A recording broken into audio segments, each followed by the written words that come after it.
Baiklah, terima kasih untuk kesempatan yang diberikan.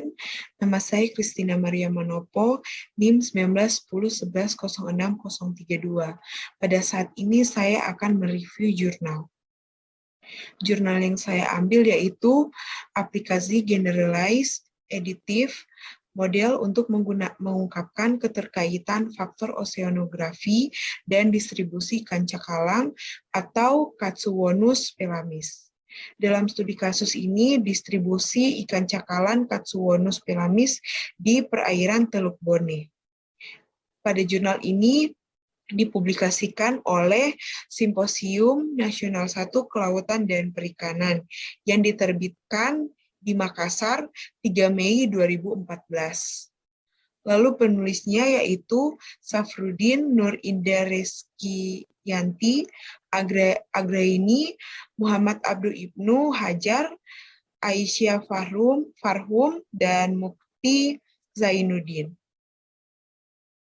Dalam jurnal ini terdapat latar belakang, bahan dan metode, lalu kemudian hasil dan pembahasan, dan yang terakhir yaitu kesimpulan. Latar belakang, Teluk Bone merupakan salah satu area potensial untuk pemanfaatan sumber daya perikanan di wilayah koridor Sulawesi.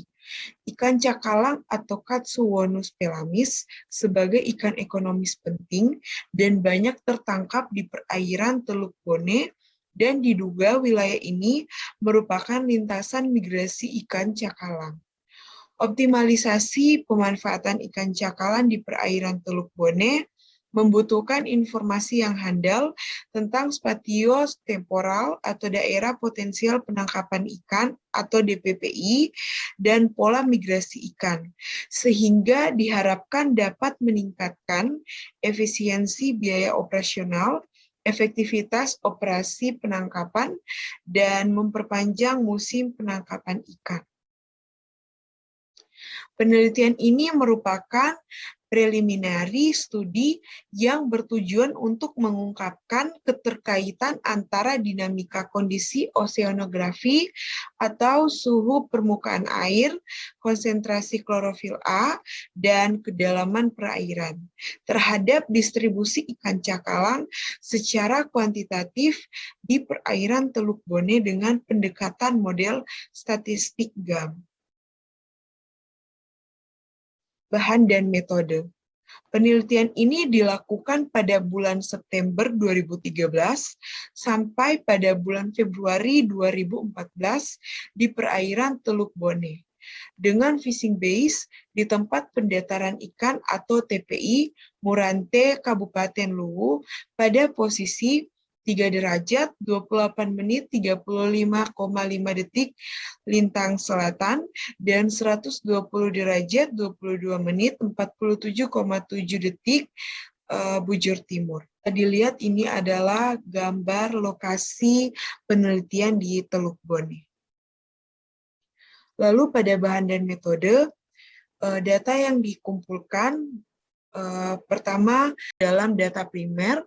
Data primer dilakukan dengan metode eksperimental fishing atau pengambilan data posisi dan hasil tangkapan per trip dengan menggunakan Global Positioning System atau GPS dan alat tangkap UHT atau Point and Line.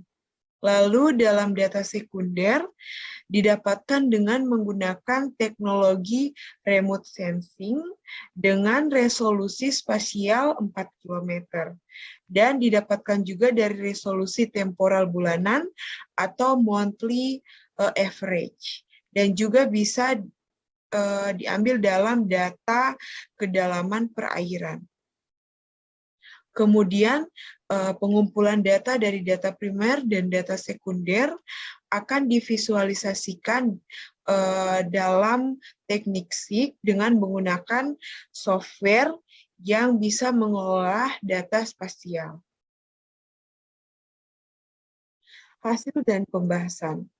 Dalam 6 bulan pengambilan data, ada 90 posisi fishing ground atau FG dengan total hasil tangkapan sebanyak 10.536 ekor Jumlah posisi FG tidak merata untuk setiap bulannya karena keterbatasan dalam pengambilan data lapangan.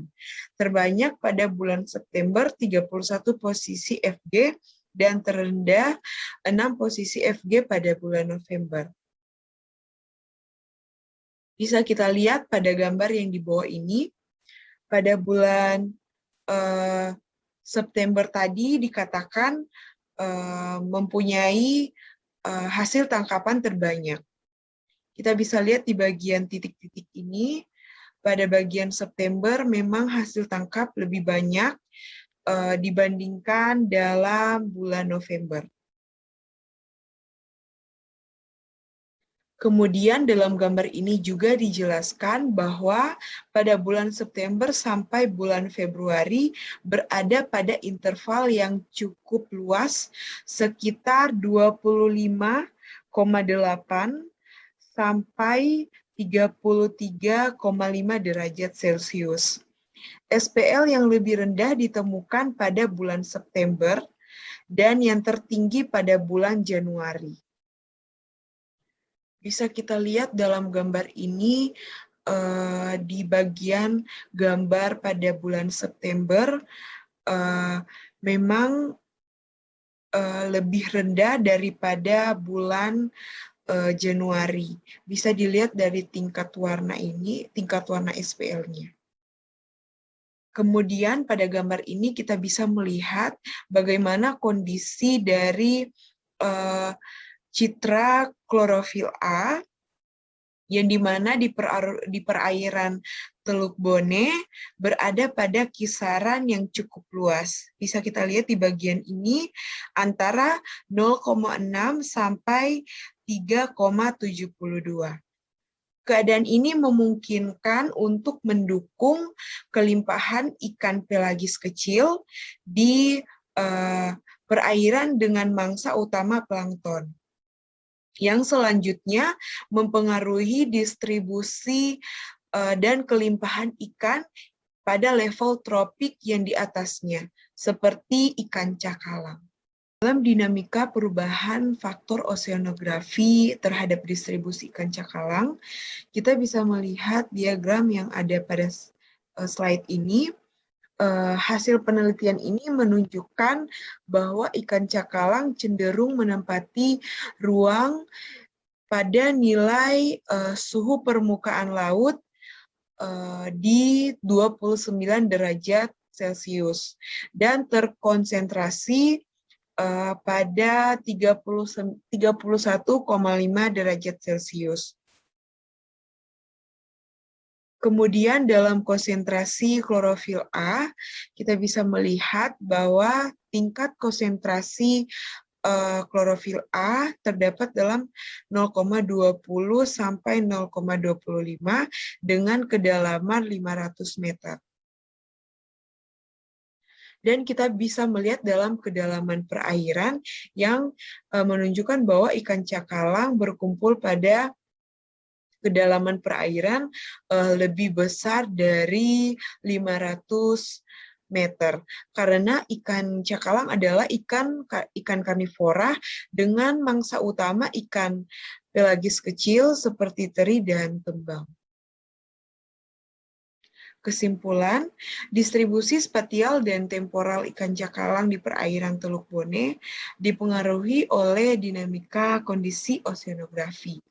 Ikan cakalang cenderung terkonsentrasi pada kisaran SPL dan klorofil A tertentu.